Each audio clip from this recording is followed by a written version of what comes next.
MaaS je kratica za angleški izraz Mobility as a Service, oziroma po slovensko mobilnost kot storitev. Gre za precej radikalen koncept mobilnosti, oziroma spreminjanja mobilnosti, kot jo večino poznamo danes. Njegova poanta je namreč, da gre za združitev, integracijo več potovalnih načinov, od javnega prevoza do souporabe koles in avtomobilov in tako naprej, v eno samo digitalno rešitev, ki se v praksi potem, ki jo potem v praksi aplikacije za pametne telefone, s katero uporabnik načrtuje in izvede pot od izhodišča do cilja. Torej, želim si potovati od točke A do točke B in pri tem ne bi želel uporabiti svojega lastnega vozila. Odprem telefonsko aplikacijo, pač vtipkam izhodišče in cilj potovanja, in potem aplikacija tudi glede na moje preference, želje, mi izriše najbolj optimalno pot, ki jo potem lahko, denimo, če se vkrcam na vlak, tudi rezerviram. Če pa želim za, recimo, zadnji del poti uporabiti, si izposoditi kolo, pa ga ravno tako potem kolo rezerviram in se potem pripeljem na končno destinacijo. Zdaj, MaaS zaobjema precej široko paleto različnih prevoznih sredstev. Največje koristi ima, če temelji na učinkovitem, kakovostnem in pa frekventnem javnem potniškem prometu, ki deluje kot hrbtenica tega sistema, nam pa so potem pripeti še potovalni načini, kot so sopotništvo, souporaba avtomobilov, souporaba koles ali skirojev, aktivna mobilnost, torej hoja in kolesarjenje in tako naprej.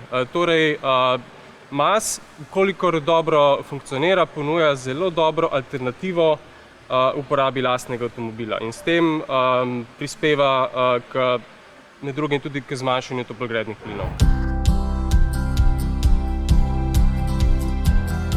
Seveda, cilj MaaS-a je zmanjšati odvisnost od lastnega vozila,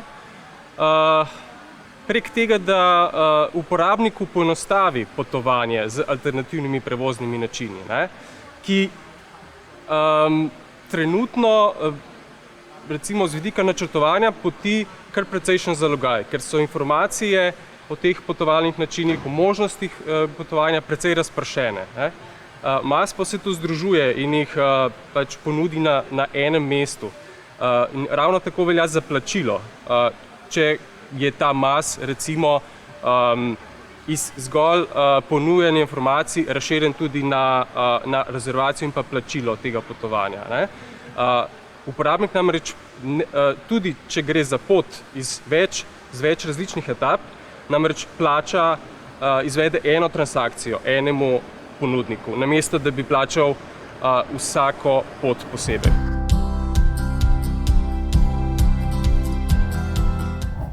Zdaj, v Sloveniji smo od MaaS-a še precej daleč, vendarle pa se tukaj pri razvijanju lahko zgledujemo po tujini, kjer nekaj primerov dobrih praks že obstaja in jih je vsekakor smiselno prenesti v slovenski prostor. Zlasti gre za primere iz večjih urbanih območij, kjer MaaS temelji na zelo dobrem, kakovostnem javnem potniškem prometu.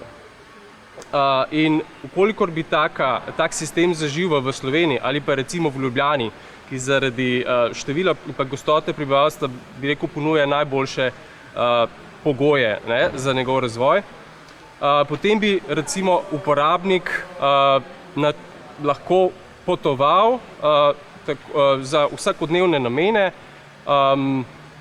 s kombinacijo, denimo, vlaka in avtobusa, potem pa bi za tako imenovani prvi ali zadnji kilometer od železniške postaje do, denimo, službe uporabil recimo sistem za izposojo koles, ali pa se preprosto do cilja odpravil peš.